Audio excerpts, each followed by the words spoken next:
Good people, what is going on? It's your man, Gregory Devon, back at you again.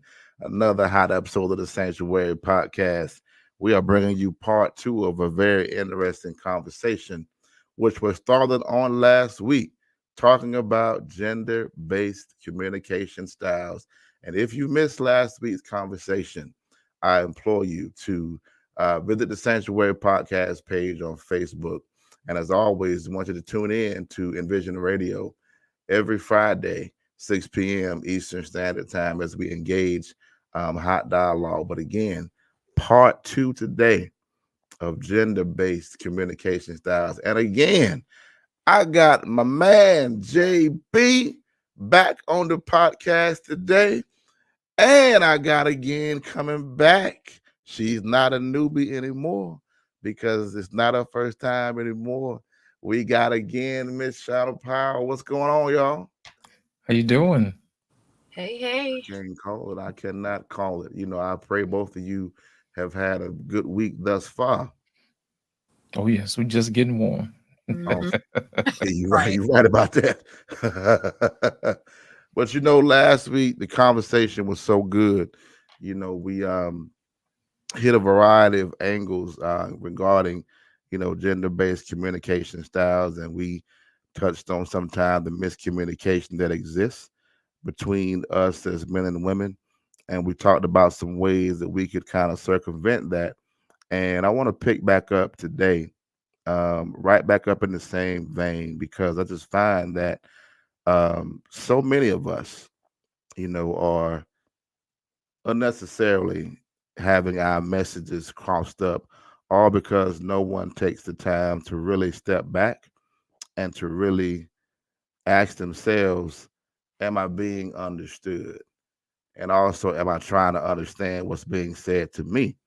Whether it is a romantic relationship, whether it is workplace conversation, it just seems like across the board, um, what we're trying to communicate, it is just so off kilter sometimes because we bring an assumption to the conversation sometime of what somebody is trying to say instead of giving that person the luxury of having their thoughts really heard and really digested. Sometimes we judge what is being said to us.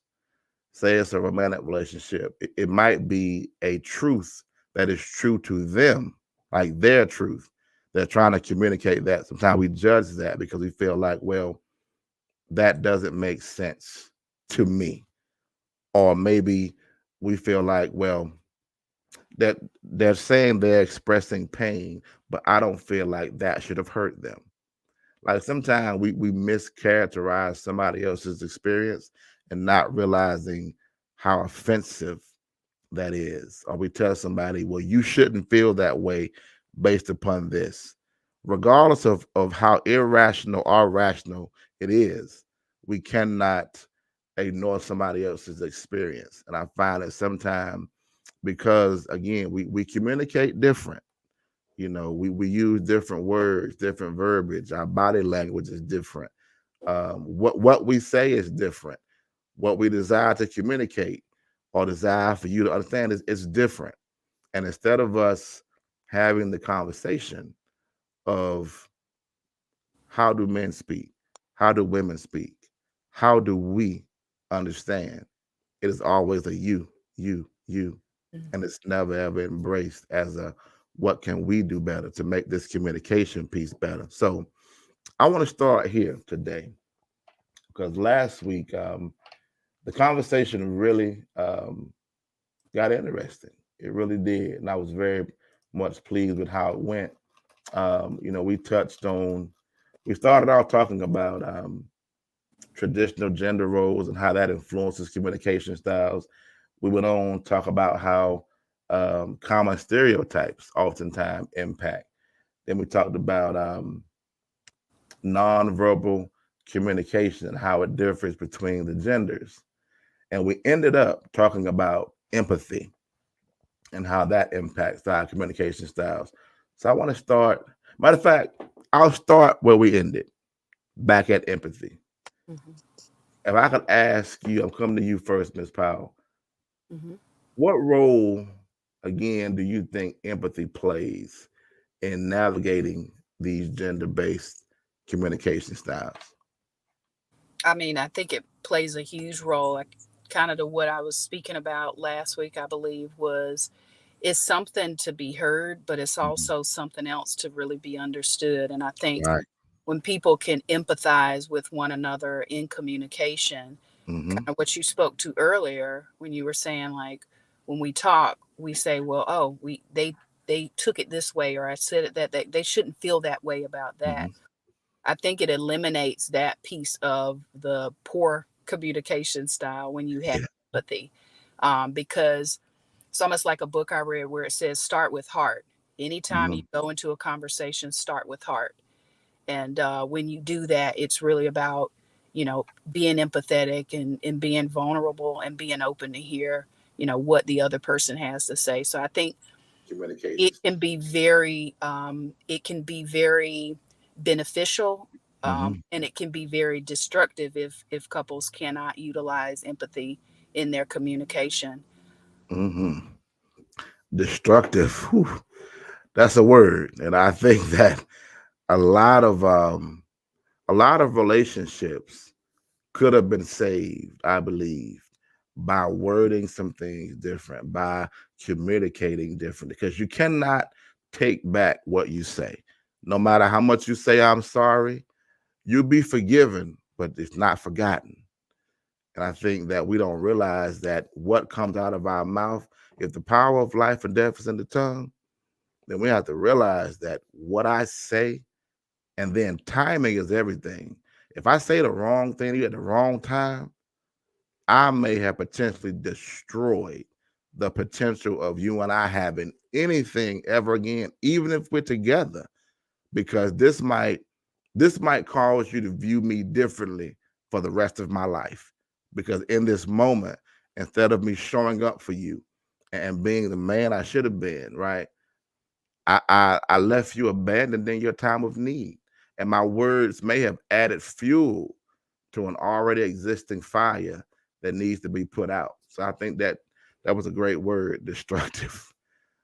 Same thing to you, JB. Like, when you're thinking about, this empathy, um, what role do you think it plays in navigating Um, gender-based communication styles?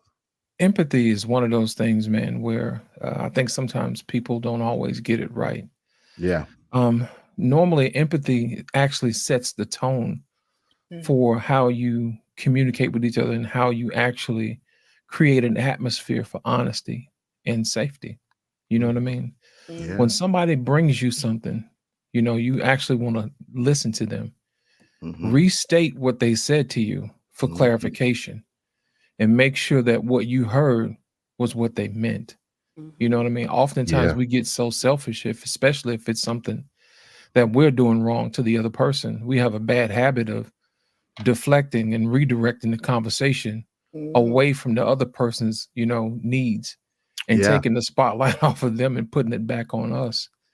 And to avoid accountability and Yeah. to avoid, getting things taken care of the proper way or addressing the issue at hand. Yeah. So sometimes we have to get out of the habit of taking somebody else's concern and then flipping it and then reintroducing your own concern so that you don't have to address the behavior that you did. And we are very guilty of that.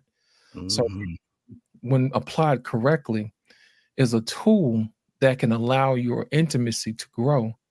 because your partner or your wife or your spouse is in a safe place for them to be vulnerable enough for them to be comforted so you can actually be free to say what you want to say.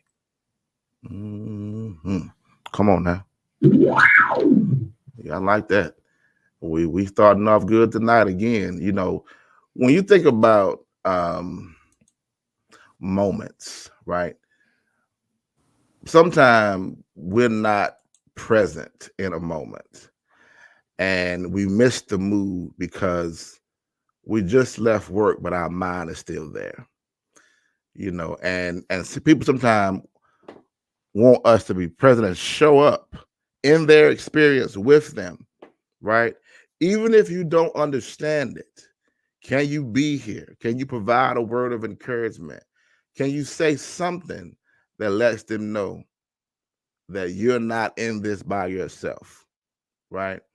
Yeah. Sometimes when we fail to do that, we disconnect unintentionally. And then we wonder why later on, like tomorrow or Friday or next week, why it seems like there's something that's not quite right between the two of us. And we can't think of an immediate thing today that happened, but this person is still in 4 or 5 days ago. And it happens more with as men, we may not realize that a woman is a safe, and she keeps stuff locked away.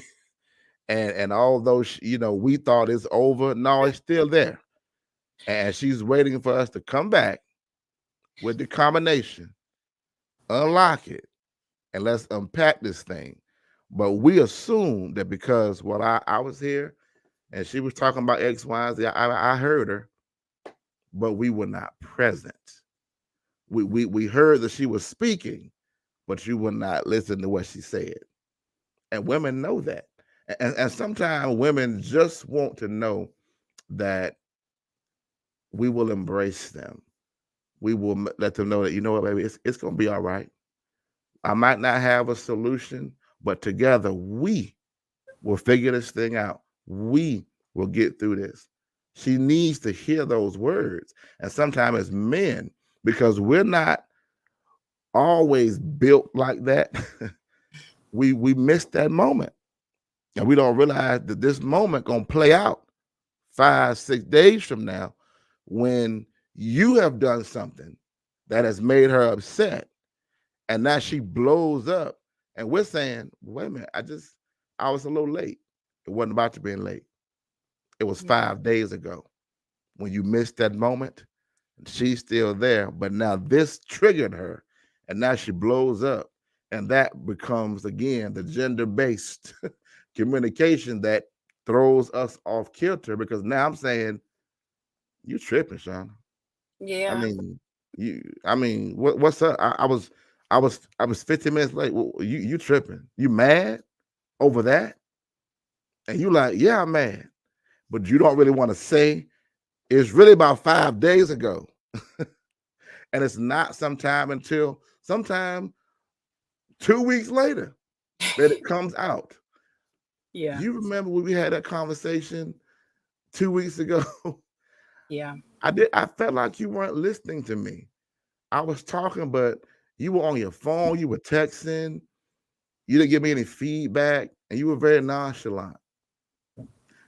In your opinion, JB, who's wrong? In your opinion, and who is she wrong or is the guy wrong? In this particular situation, it's the guy that's wrong, and I'll tell you why. Most guys have a bad habit of tuning their wife out sometimes. You know what I mean? While they're doing something else. Mm-hmm. You know what I'm saying? Because they're so busy trying to get other stuff done, they kind of half listen. Yeah. So what I encourage guys to do was, whenever your wife comes to you and talks to you, make sure you sit her next to you and you grab her hand and you look her in the eye. And what that does, that connects, that creates a connection, an eye connection. It says, hey, listen, I'm here for you. I'm listening to you. You matter to me. You know, that type of thing. And if you can do that, it actually makes her safe to open up to you and say what's really in your mind. And it also helps you to be focused, because at this point you have an opportunity to say, hey, look, I had no idea you felt that way. Let me ask you a question. What is it that I can do better in this particular situation? Come on now. Or if it's a difficult situation that needs both of your attention, and say, hey, look, what can we do to fix this? Yes, sir. And then you get out a piece of paper and you write it down, and you pull out your calendar and you say, we'll revisit this next week. Here's the time. And you set the calendar, you set the time, and you follow through, because follow through leads you to a place where you're accountable. Okay. And you also make her feel like what she said was important.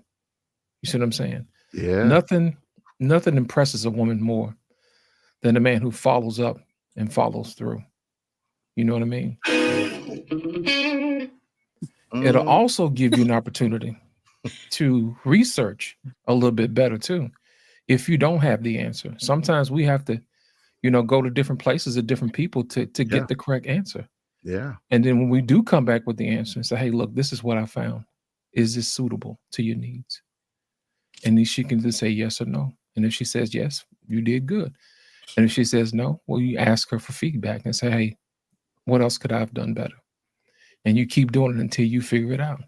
And eventually she'll feel safe with coming to you for greater conversations and deeper conversations. And it also creates an atmosphere where she trusts your leadership because you've demonstrated at this point.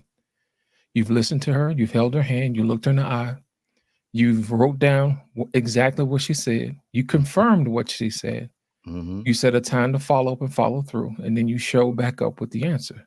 Mhm. I think that's a model for leadership. Hmm. That JB Smooth, man. That boy Smooth is Silk from 6th Avenue. That boy Smooth, ain't he? I love it though. I love the part, JB, where you talked about the getting the paper out and the follow through. Because I think that shows a lot of intentionality. And I think that we talk a lot about being intentional with dating, right? But it's forgotten in the relationship and in the marriage that Absolutely. where's the intention now? Because I always say that the goal is not marriage. The goal is forever. Marriage is the start, right? And I think that by using that method that you just talked about, with being so intentional about addressing things head on, writing them down, figuring out how do we avoid this thing later on, right? It sounds so simple, but it's so profound because we don't do it, right? We don't do it, and we leave a lot of questions unanswered in relationships. We leave a lot to the imagination, and we say that we love these individuals, but yet we give them no information to digest to know that I'm with you and I'm with you always. Coming back to you, Miss Powell. So, how do societal norms shape the way men and women express emotion in Oh, communication? I'm gonna repeat it. How do societal norms shape the way men and women express emotion in communication? that's a big one. Okay. uh, I think back to, back in my day, it was different. The style of communication on the woman's side, male side was very different. Mm-hmm. And, when you're asking that question, I'm thinking about the conversations that I've been reading on Facebook, Mm-hmm. and women and their opinions of men. I mean, I know you, and I had to look this up after you mentioned it last about the lady wanting to be in the woods with the bear and stuff. I'm like, Right. what is that to us? Um, but I think it depends on who you're connected to in terms of how it's going to influence and shape, that style of communication. If you're in the world, social media driven, you're listening to all these conversations and Mm-hmm. suggestions from, folks who may have a skewed perspective, may have a different Mm-hmm. context, and you take on and you become attached to that way of communication and thinking, Right. it's going to shape it in a poor way, right? Right. Um, and so unfortunately we live in a space now where we are highly connected to social media. We are, engulfed with information every day. Mm-hmm. It may not be good information, and I think it has impacted the gender communication styles very, Mm-hmm. very bad nowadays. I mean, you can look at those conversations online and see where there's this back and forth, almost debating of difference of opinions in communication and in how they're caring for one another in relationships. And so I think it has a very large and unfortunate influence on, how we're communicating with one another nowadays. Mm-hmm. And that's why I like these kinds of conversations, because it's allowing us to kind of uncover some of those things in a more healthier way and look at it from different angles and different perspectives to try to reshape that. And it's interesting that you brought up that notion about the bear. When I first heard that conversation, I was like, where did they get this question from?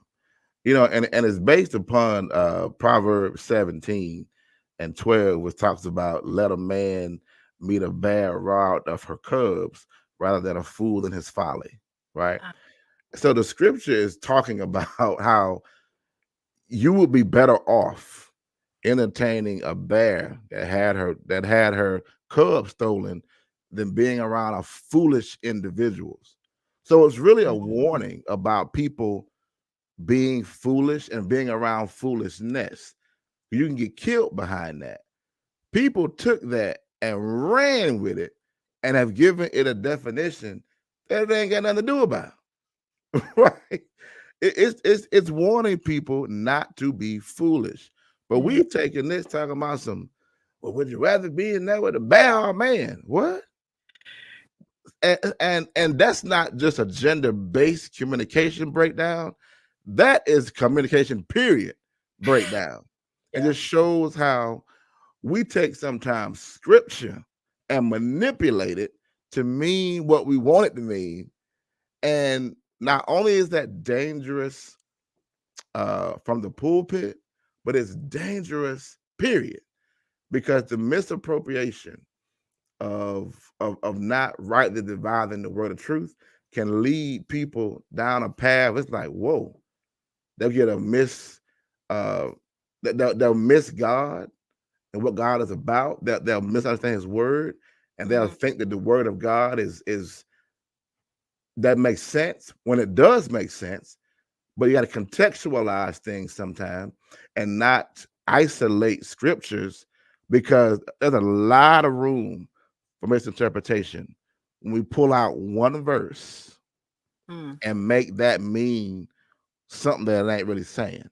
Yeah. What came before and what came after? It's almost like when the Bible, like we just had Pentecost Sunday, this past Sunday, and people assume that was the day of Pentecost. Talks about they were speaking in other tongues. Well, that's not the tongues that you hear in church. It's talking about native tongues. Talking about like it would be the equivalent to you speak Spanish, I speak English, right? And I've never been trained in Spanish.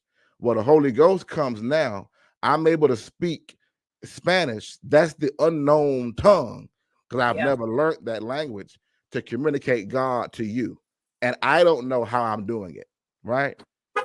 That's what Pentecost was about. But they made Pentecost about jumping and shouting. And what you hear in church, no, that's not what it was about. But again, when we don't look things up for ourselves to understand that, when you see the word language, but what is the context of that, right? English, we speak English, a very language that's very restrictive, right? We got Mm. one word for things. Greek and Hebrew don't, and they're very specific. But that's a different conversation. Anyway, back to this. Gender-based communication styles. Talking about emotion and how emotion impacts how we communicate, societal norms, right? I think that you'd agree with this. We don't expect men to be very, very expressive, right, when they speak. But JB and I know that as men, we have a lot of emotions that sometimes people don't know. And it's not always our fault that people don't know. There's a lot within men that we want to express, the lots of emotions that we want to come out, but we got to be comfortable in this space for it to come out. Because when you talking about sensitivity and vulnerability and transparency, if a man is not comfortable in this space, then we will assume, you know what, he's a closed off individual. Mm. His lady might think, He doesn't love me. Right? I'm trying to get close to him. He doesn't express himself. He doesn't give me like full paragraphs, or I ask him how his day is. He says, "Oh, day was good. I'm good, babe." What we don't do is ask ourselves, why is this man closed off? Why is this man not speaking?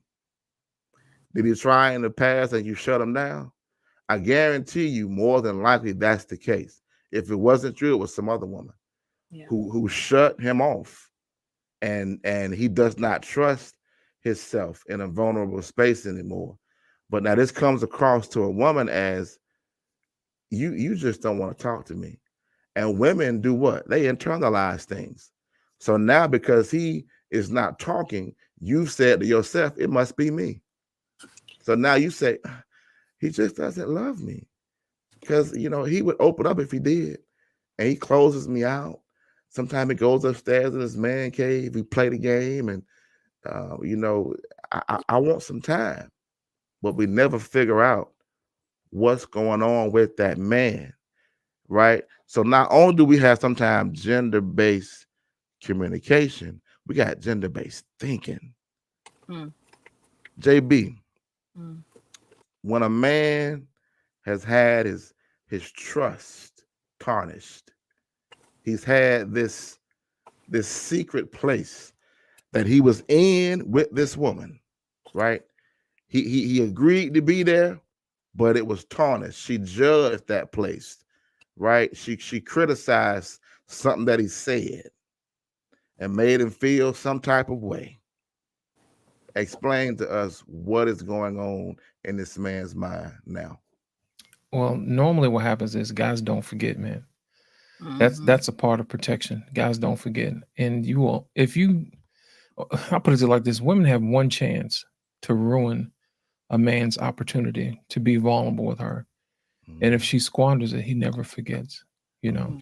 she will get a version of him that will only be enough for the relationship to get by and not flourish, because she hadn't earned the trust back to actually be vulnerable with that woman again. Mhm. So that's the main reason why I say that you can't squander the moment.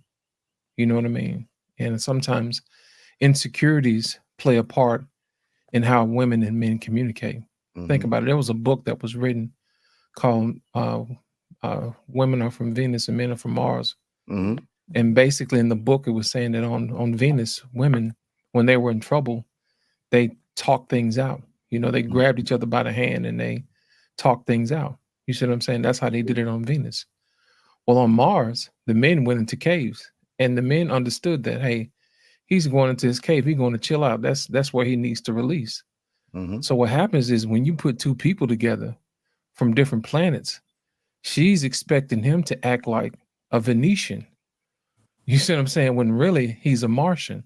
When he Mhm. goes into his cave, it makes her feel insecure, as if he doesn't love her because he's running away. Mhm. Well, in essence, what he's done is he's healing. You see what I'm saying? And at the same time, the guy who went into the cave, who's a Martian, he doesn't know that on Venus, they don't run away from each other when they're stressed out or when they're feeling bad. They actually talk to each other. So Mhm.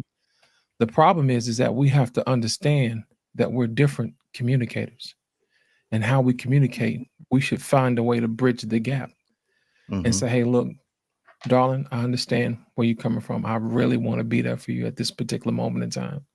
Mhm. But I really need to, some time to myself to think this through. And when I'm back, I'm going to come back and we're going to address what you have to say. Or it could be vice versa. You know what I mean? She can Mhm. ask him, hey, I know you're in your cave, but I really, really need you right now. You see what Mhm. I'm saying? Mhm. And that is the key part where empathy comes in. Understanding that the Venetian needs you there. And then at the same time, the Venetian understands that the Martian needs to be left alone sometimes. You see what I'm saying? But what we have to do is we have to reassure each other a time where we come back together. You know, even the Bible says a husband and wife should come back together, lest they not be tempted. You see what I'm saying? So Mhm. that's the main reason why communication is so valuable, is to make sure that we understand exactly how we feel or how we communicate with each other, or how we deal with difficult situations or problems, Mm-hmm. and give each other the reassurance that, hey, we're not going anywhere. Mm-hmm. Okay. And we will address this. It's like I said earlier about the pencil and the paper. Mm-hmm. That's actually the Martian telling the Venetian, since this is how you communicate, I'm going to talk to you on the level in which you communicate. You see what I'm saying? I do. In this particular situation, that's how that works. But women and men have to understand that, yes, we are different. Mm-hmm. And yes, we communicate differently. But that's still no excuse for us not to come together and communicate and talk to each other. I love it. So we got a couple of questions Yeah. from a viewer. Mr. Jones says, curious question. He says, why should we care about communicating with women? Then he says, if a man's duty in society is action, why should communication be important? Then he says, nothing is going on with this man. I'm just doing what I do, job, children, or whatever. Let me unpack your first question, Mr. Jones. You said, why should we care about communicating with women? Let me go on a tangent that we sometimes don't realize, especially living in this 2024. You might be working for a woman. So if you can't communicate with your woman and take that attitude to work, and those same skills are present there where you will not communicate with a woman, you're going to lose your job. Therefore, you'll be not a provider anymore and unable to sustain your family. So that's probably a relevant reason that speaks more to your question, because your second question said, if a man's duty in society is action, why should communication be important? Well, communication is action. And if a man cannot communicate at all, period, then this man is not going to be able to be the kind of provider that can really be a sustain his household. Because if I can't communicate, what happens when I'm on the job in my career field and I'm not the CEO, I'm not the boss, I'm a worker, and I'm saying I don't want to communicate, I'm gonna be fired, because there's no place in society where we can afford to not be a good communicator. And if we don't take home serious, if I don't value my woman enough to communicate with her in the home, I will never take my career serious. I won't. Because the truth of the matter is, as men, we work hard to sustain home. We work hard to sustain family. We get up in the morning and we go to work because it's a reason for that. Those who have families are doing it for their family. It's a responsibility. So if a man does not want to communicate, I would strongly argue that this man is not a responsible man, because people who are responsible see the value in communication. People who are responsible and value family, value women, value their children, value their home, they see the value in communication, because they realize that, you know what? Loving is learning. I cannot learn without communication. Therefore, if I'm not communicating, I'm not loving. At the end of the day, I'm going to be old and alone, because nobody is going to want to deal with me on any level, because I'm saying I don't want to communicate. And if I come across this way to women, that's going to show itself up, not just at home. Men who tend to mistreat their women tend to mistreat their mothers, their sisters, their female friends, because they do not value women. And somewhere along the line, there's probably a breakdown between that man and some woman, probably his mother, that makes him not value women now. And until that man fixes that, he will always have trouble in every relationship in his life, even male to male, because men who value women, respect women, and trust women don't deal with other men who don't. Because somewhere along that relationship or that friendship, you're going to say something that's disrespectful to this man because of his high esteem for women. I'm going to let JB and Ms. Powell answer as well. You know, goodness, there's a lot there. You know, for me, you know, I see men as leaders, and I think to be a strong leader, you know, it requires you to have effective communication, to build those strong relationships and understanding what's going on, either in with your partner or with your family. And Mhm. that ultimately helps you guide them better Yeah. and be a better leader and show up as a better leader. Because the last thing I could imagine someone doing, and I'm thinking about myself, I am a single mom, um, you know, in my household, just leading and charging and driving, and no one in my household is getting their needs met, Mhm. being nurtured in the right way. You know, I just think communication is everything, and it's critically important with the opposite sex. Kind of to what you said, it's an opportunity to learn. You know, Mhm. anytime from anywhere where you can get a different perspective, that Mhm. opens you up to be more knowledgeable and to be more insightful. And so, therefore, I think it's absolutely critically important. Um, yeah, JB, I'm interested to hear what you think. You know what? Here's the thing. You can't be an effective leader if you don't know how to lead all the people. You know what Oh. I'm saying? You can't lead just half the people. You know what I mean? I'll give you an example. Oftentimes, I'm in different spaces. Sometimes I'm in all men's spaces. Sometimes I visit all women's spaces. Mhm. And I do that for a reason, because sometimes men say things amongst themselves and women say things amongst themselves, not beknownst that a man is present. So what it does, it gives me a valuable opportunity to hear honest Mhm. conversation. So when people get together, men and women, that's when I know whether or not the conversation is genuine. Because what one person was saying was different when they were hanging around the fellas. And then somebody else said something different when they were hanging around the women. Mhm. And I think that's where I step in and say, hey, you left this part out. That's the Mhm. important part that the gentlemen are missing.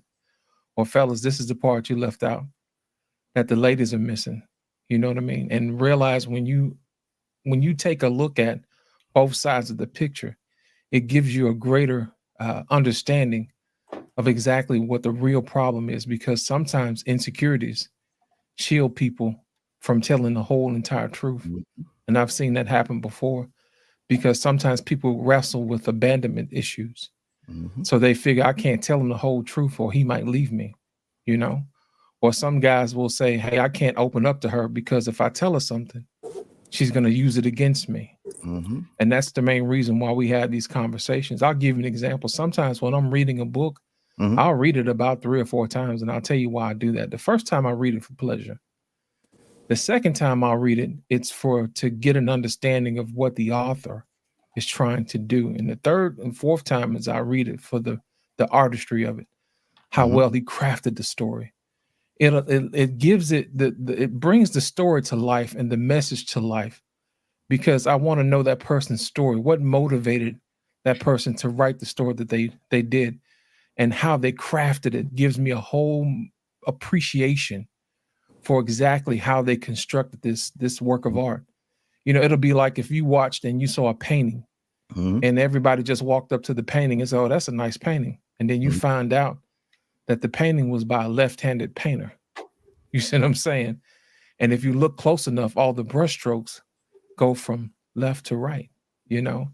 So at that point, you gain a greater appreciation for exactly what you're looking at. And then you can see the artistry and the detail of what the master intended us to do. So I think when we lean on God for understanding outside of ourselves, we begin to see the greater mastery of the reason why he put us together Mhm. and how we should treat each other by seeing how he treats us. Yes, sir. Sometimes we don't always, do the right thing, but he still gives us grace. And even sometimes when we do the right thing, it's probably for the wrong reasons. And guess what? He still gives us grace. Yep. So it is in that design when we take a step back and we look at the way that the artist and the master creates his creation, it gives us a greater appreciation for what he's done. He gives us a great appreciation for the opposite sex and say, my, what a creation you've done. What a creation you put together. And I would hope that she will look at me and say the exact same thing, because we're all wonderful in his image. And that's the reason why we should communicate effectively, so that way we can gaze upon each other and gaze upon the mastery and the artistry of the master.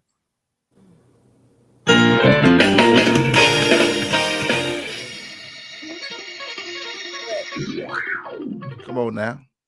I love it. And you know what? We always talk about divorce rates and marriage and things of that nature, right? And people always talk about, well, the divorce rate is 50%. Let me go back to an earlier point.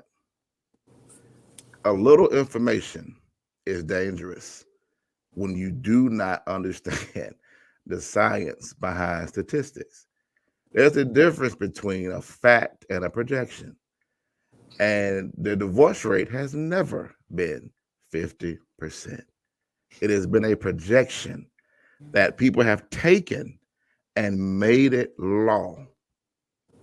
The Vietnam War lasted for 20 years, from 1955 to 1975. It was said during that time that if 2% of the current marriages were to continue to be divorced for year after year, that in the next 25, 30 years, that the divorce rate would be 50%. But we take a projection and make it a fact, when the fact is that over the last 30, 35 years, marriage rates have went up. Success rates have went up. People are staying married. Why? Because they are waiting till they're a little older to get married. Therefore, you are a little bit more mature when you're married. You understand commitment. This is not an opinion. You can look it up. We gotta stop taking a little bit of information, applying what we think without having the foreknowledge of what does this really mean. We take statistics all the time and manipulate them, and we don't know, is this empirical data or the theoretical data? What is it? We don't know. We don't realize, well, what do these T-scores really mean? What does X represent? What does Y represent? We put our own philosophy on it without actually understanding the science behind this stuff. We put a point to it that sounds good, but doesn't really match reality. Then we pass along the falsehood to different people, who then do what? Repeat what I said that was completely wrong. Because if you notice, nobody can ever show you any data that says this state 50%, that state 50%. Truth of the matter is, large states like California and Florida are known for not even reporting those rates. But we're steadily saying what? The divorce rate is 50%. Now, how does that relate to this conversation? It relates because that goes in to how we communicate as different genders. Because you have, if I'm a man, right, and I say, well, you know, Shauna, statistics say that most marriages, or I'm sorry, most divorces are initiated by women. Now, okay, that has some truth to it, right? But then I say, so that means that women don't commit. That is not what that means. There's a whole lot of gray area in there. Like, okay, why did she go downtown to file? Right. That's a question. Or just because she filed does not mean that she's the one who left the marriage. That man may have checked out a year ago. And she's tried counseling, she's tried talking, but he won't go. But so she goes and files. So statistically, yeah, she's on record as the one who filed. But it does not mean that she's the one that did not want to commit. But a lot of times when we have these conversations on social media, we attack people with information that suits a point that looks a certain way, but it's not actually that way. So if I asked you this, do you really think statistics play an important role in how we should communicate information to one another as men and women? I think so. If it's accurate, based on accurate empirical data, Mhm. because I think there's, I mean, I'm a researcher myself. There's patterns, there's facts, there's information that can be derived from data that can be useful. Mhm. However, if it's not the right data, then you could go on a completely different path, kind Right. of like the whole Facebook thing. You Right. spoke about projections and facts earlier. I think that's what a lot of people do. They project onto Mhm. Facebook. They're writing on there, projecting their opinion, not necessarily, real data, something they may have heard or read or Mhm. saw a short video about a woman and a bear. And now they're giving an opinion on Facebook, and it's not really fact, but everyone else is taking it as fact. And so that's where I'm saying, like, it's got to be good data. There's benefits there because you see Mhm. historical data, you see Mhm. patterns that you can make decisions off of. Mhm. But if it's not factual, no good. Same question to you, JB. You know what? Here's the thing, man. I've always prided myself on looking at things from different angles. Mhm. You know, that's my thing.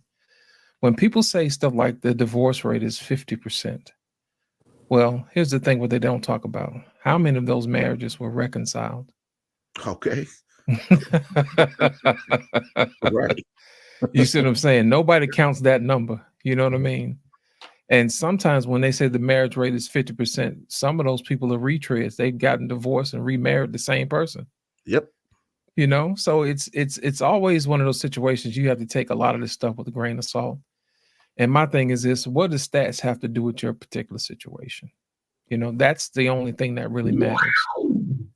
You know, how well have you prepared yourself to be a husband? How well have you prepared yourself to be a wife? Do you Mhm. understand the purpose of marriage? Do you Mhm. understand the role of a husband or a wife? You know, how well do you communicate? You know, how many classes have you taken? Have you prepared yourself for the journey at hand? You Hey. know? So here's my thing too about that too. Whenever somebody disseminates information, Mhm. it's like I talked about earlier about trying to figure out exactly what's the purpose of us receiving this information. You know, what picture is the person trying to paint in this situation and why? You know, I Mm. want to know why. Is this someone who's been in a relationship who's been abused or they've been mistrust? They've had situations where they've put their trust in the wrong places. You Mhm. know, did they feel like they were heard? Were they taken advantage of, male or female? You see what Right. I'm saying? Yes, Yeah. So sir. sometimes people will project their own, you know, view of the world onto everybody else. Mhm. And if you're not careful, you can take on somebody else's fight that you never signed up for. You Amen. know, think about how many times people have said, "Hey, I'm not getting married because this happened," you know, Mhm. or, you know, back in the day, women didn't get married, only got married because they didn't have access to banking and stuff like that. And I always ask people, well, was your husband standing in the door of the bank saying, "No, don't give my wife a bank account"? You see what I'm saying? If we start asking those particular questions, then we already know that somebody's painting a picture for a particular reason. And in my line of work, I want to know the reason why, Mhm. because I'm going to start asking questions. Why is it that you feel that way? You know, Mhm. and then you get down to the root of it. you find out this person comes from a poor background. Mm-hmm. Well, most people are poor, so they operate in a mindset of scarcity. You Mm-hmm. know, somebody who comes from a lot of money don't worry about money because they know how to get it. But for someone who's had it hard to come by, they hold on to it. So that's the reason why they may teach their daughters, hey, you know, make sure you get your education so you don't need a man. You know what I Mm-hmm. mean? So basically it's saying so you protect yourself.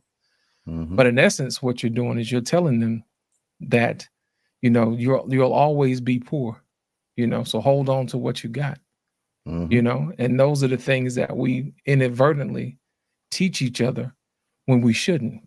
You know, we never talk about, hey, you can actually have a better relationship if you learn these things to be a better wife. You'll be able to pick a better husband that you deserve because you put in the work.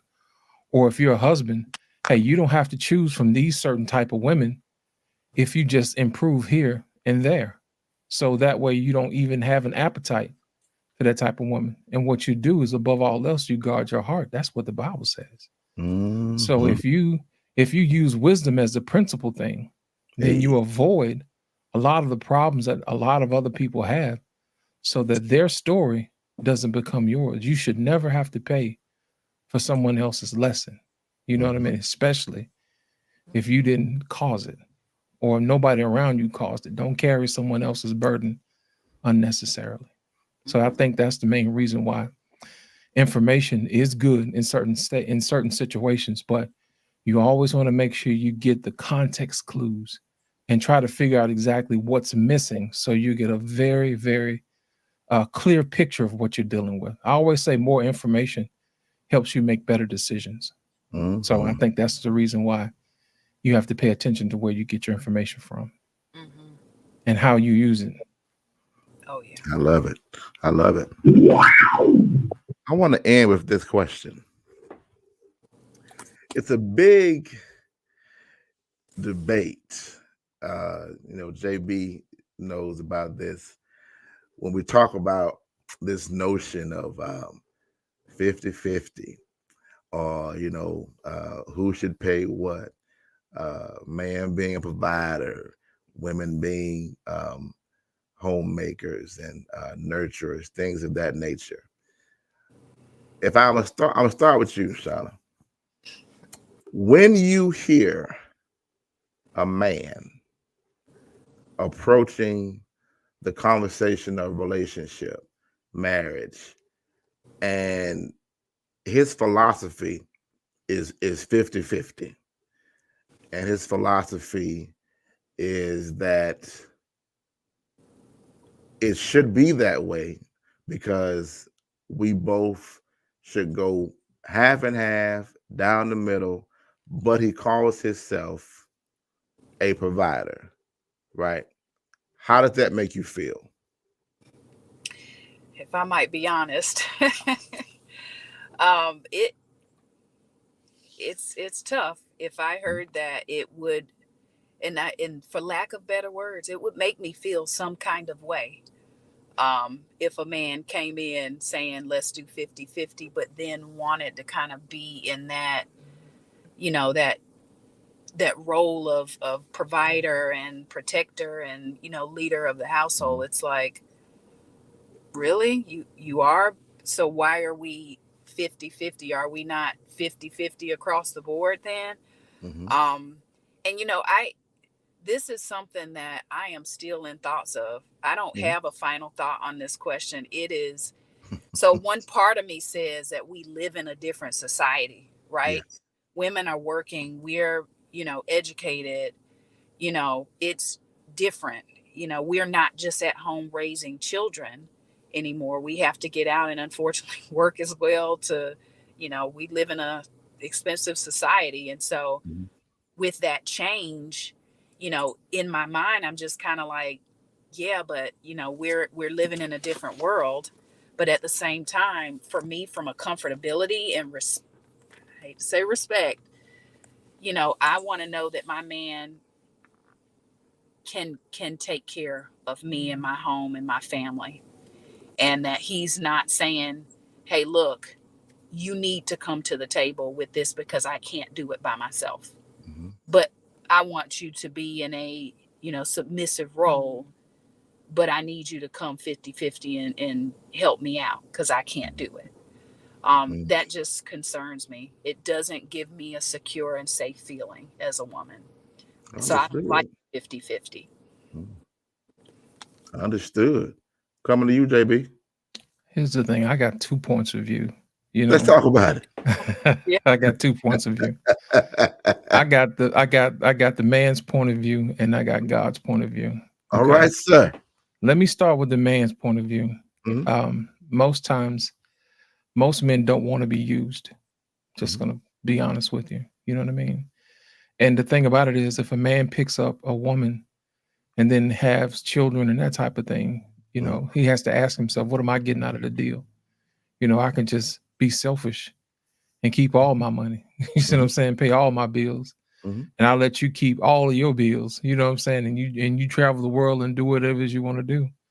I don't have any burdens, Yeah.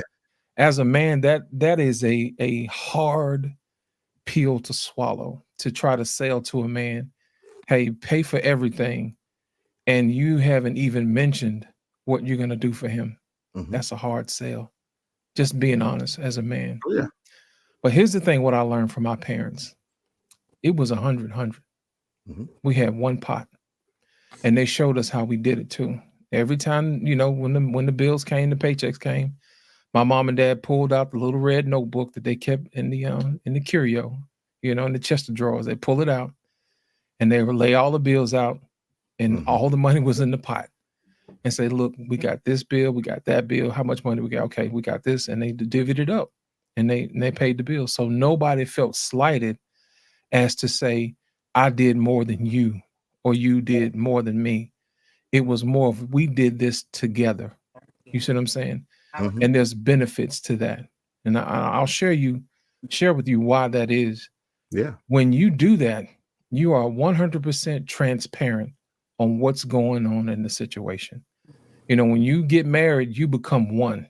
You see what I'm Mhm. saying? So there's no secrets. There's no secret stash just to get away cash that Mhm. you can take your money and hide with. No.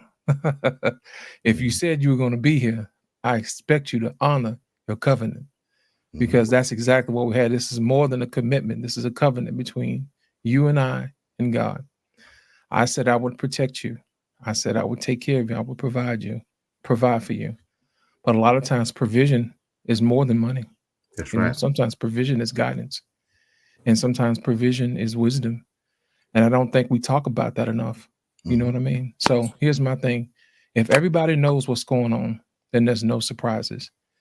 And that's less stress in the household, and nobody feels slighted. So if I need something and say, hey, look, honey, I need to, get a new shirt or whatever. And what I would love to hear is, hey, I already got it for you. Mhm. Your shirt is in the closet. I know what size you wear, and I know what you like, and I already bought it for you. And you know what I would say, babe, I appreciate that. You know what I'm Yeah. saying? Versus say, hey, let me get $40 to get a new shirt. It hit different when your wife anticipates your need. You see what I'm saying? Yeah. So that it, to me, is a different type of relationship. That is the ideal. But the problem is we like to listen to other folks' problems and be Mhm. in other folks' relationships. See, I would hope that when you get married, that you would have the same mind frame and say, hey, look, I'm in it to the end. I'm Mhm. giving my all. I would hope that you would do the same, because it hits different when somebody lays all their cards on the table and say, this is what I got. And then the person said, hey, this is what I got. I wish you can do that in spades, but you can't. But at least when you got a partner somewhere, Yeah. you can make a few books. You know what I'm saying? You can make some moves and no surprises. You can plan for the unexpected. The other day I was actually in one of our Christian groups, singles groups, marriage groups on TikTok. And we're basically just talking about the same things we're talking about.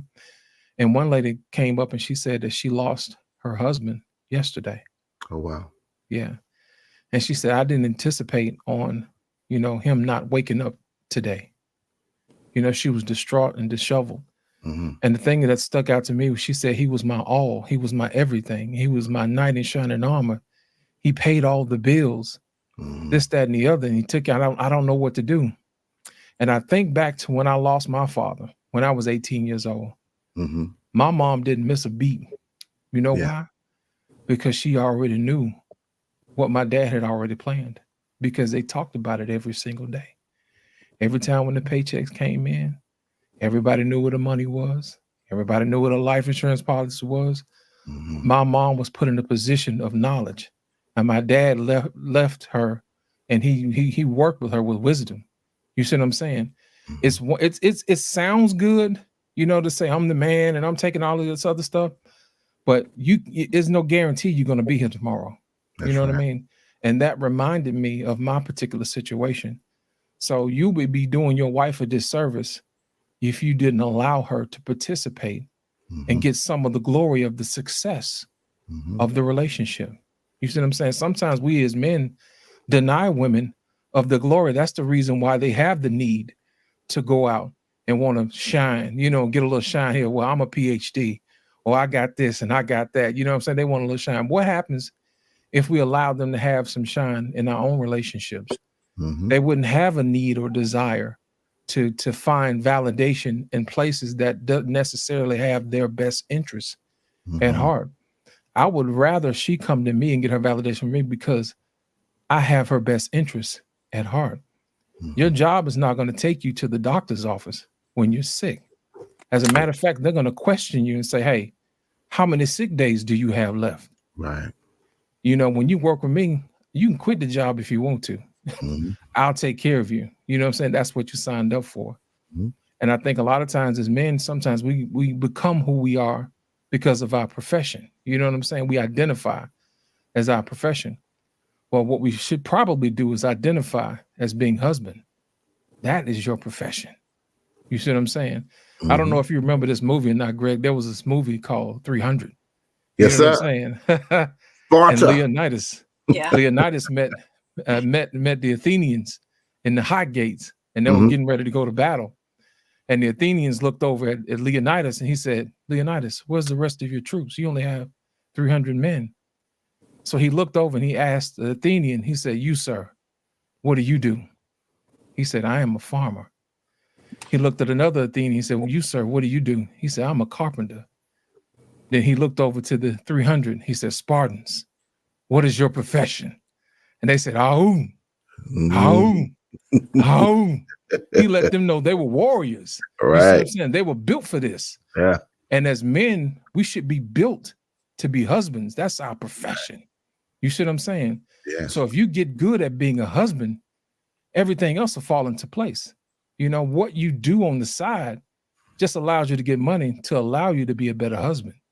Right. You know, when my grandmother and grandfather passed, when he was in the military, he had a military funeral. Okay. On his tombstone, it said loving husband and father. And generally about 6 months later, when my grandmother passed, they buried her right next to him. It said loving mother and wife. So that lets me know that people don't put carpenters on tombstones. Come on, sir. People don't put PhDs on tombstones. At the end of the day, when they put your name on your tombstone, they'll put what your profession was. It was husband, father, or wife, or mother. So I say to you who are listening, know your profession. Know what you're supposed to do and get good at it. You know, we have devalued the role of one another. Women devalue a man's role. Men devalue a woman's role. Therefore, when we come into this conversation of coming together, for me, any man who comes to the table preaching 50-50 is not prepared to lead and not prepared to be a husband. Not because of your financial situation, but when you come saying what you're not going to do, you already have the wrong mindset. It's not about the money. It's about the method. It's about how you're approaching this thing. When you approach it and you say what you're not going to do, you have told this woman that push come to shove, I will leave you high to dry. You have told her that she's not safe with you because you're letting her know off the gate When times get hard, I don't have you. I will not do what's necessary to take care of you. And once she feels unsafe, then she can no longer fulfill her responsibility because I have set a bad tone. So therefore my tone was off. So she can't create an atmosphere in this home of pleasantry because now I'm making her fulfill more of a man's role. I think that sometimes when men do preach that whole 50-50 notion, I agree with you. It does sometimes come from a hurt, broken place.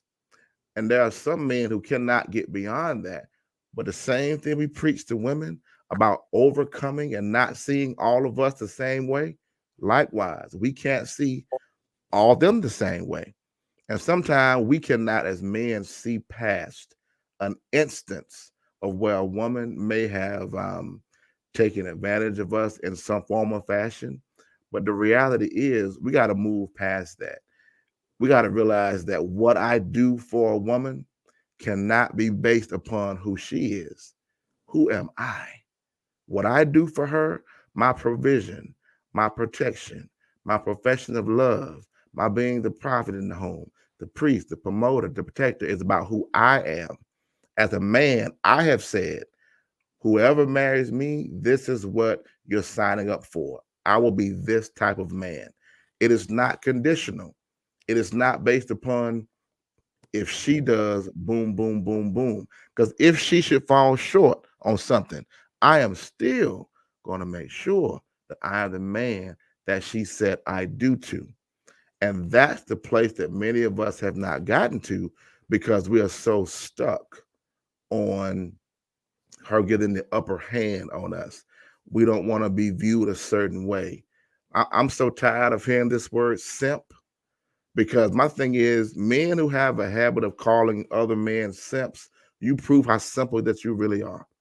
Because if you're saying a man is a simp for taking care of his family, for providing for his family, and I 100% agree, providing has to be bigger than money. I use the word presence. Your presence has to be felt everywhere, financially, physically, emotionally, everywhere, spiritually. Your presence has to be felt. So, how much of a man can you be that you will say, I will be more than a reflection of a man? I will show up wherever I am needed, whenever I am needed, because I want you to be able to rely on me. We have gotten out of the notion as men sometimes of being reliable. Every woman wants a reliable man. I don't care what her faith is. She might have no faith at all, but she wants a reliable man. She does. Because I don't know a woman that does not want to be able to count on her man, especially when things get tough and times get hard. And I realize that marriage is more so about us serving one another, but there is an order to this thing. In order for this woman to thrive like she needs to have something that she can respond to, right? A woman needs to be the I love you too, because everything I do should communicate I love you. I love you too. Because God said, husbands, love your wives, wives, respect your husbands. I have to give her something to respect. Yes, it's a lot bigger than money, but where your heart is, your treasure is also. That's what the word says. And we don't realize as men, we invest where we value, we invest where we love. So if you're not willing to invest in this woman, you are telling her and the world you do not love her and you do not value her. Because again, we spend money on things that we find value in. We do. And if we're saying that this is the woman I'm going to marry, spend my life with, but I don't want to secure her, like how can I want a queen and have no castle to put her in? At the end of the day, when it comes to financial provision, honestly, any man who comes into the marriage and already has his own has no problem continuing to do what he's doing anyway. I'm already paying the mortgage, mine. I'm already paying the bills, they mine. Same bills that exist as a single person, a lot of those bills will exist in a marriage. They might increase slightly, but you can control that. I don't know any seasoned woman who has a problem paying bills that she created. A lot of women will buy their own car, will pay their own car note. What they expect their husband to do is to keep a roof over our head. When I click this switch, the light comes on, the thermostat comes on, and the air comes on. That's what they expect. Can you take care of the necessities of life? As a man, if I'm saying that I will not provide the necessities, I don't deserve a wife. Because when this wife comes, biblically, that's when the favor comes. So if I don't want to pay the cost to be the boss, I ain't the boss. I'm not. A virtuous woman is so much more than what we read in the first part about her value being far above rubies. It's about the reason that her value is that. When you read the entire Proverbs 31, that is an industrious woman. She works well with her hands. That means she has a skill. That means that, guess what? She actually is bringing in money. But the husband is not relying on her money to survive in this family. Her money is extra. Her money is what we put into savings. Yeah, she might pay her car note. She might even pay a utility or two. But this husband has no problem providing, paying this mortgage, paying these big bills, making sure if things break down, he takes care of it. If a man does not want to be reliable, my question would be, well, then what do you want to be? As a man, we can't talk about fulfilling responsibilities and handling business if we cannot handle home. The Bible says that a man that does not provide for his family is worse than an infidel. Like if you're saying 50-50 or nothing else, my question would be why? Well, if you've got children, why do you want to train a young boy to tell this woman what he's not going to do? Because you're teaching this young boy to be irresponsible. You're telling him when you create something, only be responsible for half of it. No. When you create something, be accountable to all of it. All of it. And my thing is, if we're talking about a Christian marriage, you got to be accountable to all of it. And my thing is, you're the one who said, will you marry me? Will you marry me? We are expecting this woman to be a submissive wife, not to be a slave, but to be a submissive wife, meaning to trust our leadership. She can't trust non-existent leadership. She can't. I have to give her something to feel good about trusting. And when it even comes to submission, that's about trust. First, it's a mutual submission first. But the order of leadership, she trusts my leadership. Sub means under. Mission means assignment. She trusts she can get under my assignment because I understand my assignment. I've given the helpmeet something for her to help me with. We cannot expect her to be ride or die, right? And give no plan of action. It doesn't work that way because women of virtue and substance, they will follow you, but they're going to have a question. They will not board this ship if you don't tell them what's the destination. And if you cannot communicate that, if you cannot sustain this, if you got no counsel to put the queen in, why are you even inviting her into a mess? So it's not even so much about 50-50. It's about what it communicates. It communicates that I expect you to pull the same weight as a woman I am as a man. That's unfair. At the end of the day, a man has to be the foundation. Structurally, with a building, the foundation has to go down before you can build up. So there's some men who have not dug down to figure out who they are in their soul, dug down to figure out the integrity of a man, the strength of a man, dug down to get anchored in something. I suggest being anchored in God, but you better be anchored in something that is solid enough that can hold you.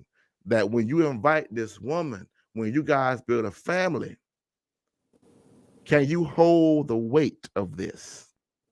It's going to be on your back. And the success and the failure of this marriage rests on your back. So you better have gone down before they can build up. And if you don't understand this, or if any of this has gone over your head, you are not ready to create a family with a woman. The doors of the church are open. Will there be one? But listen, y'all, we have reached the end of the show, and I want to be very respectful to our listeners and my guests today, because we are busy individuals. You know, I want to thank both of them, first of all, for coming on today and last week and educating my listeners on this given topic of gender-based communication styles. I, for one, have thoroughly enjoyed today and last week. And I want to say again, to my sincerest thank you to each one of you for coming on today. Look, even Shauna having other duties, she's still up on here in the car. I love it. I love it. But listen, I don't want to hold either one of y'all.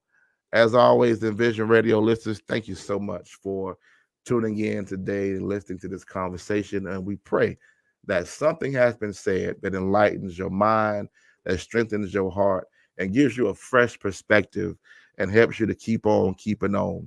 As always, we're coming at you every Friday, 6 p.m. Eastern Standard Time here on Envision Radio.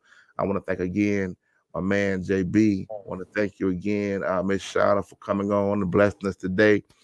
When you've said all you know, it's time to go.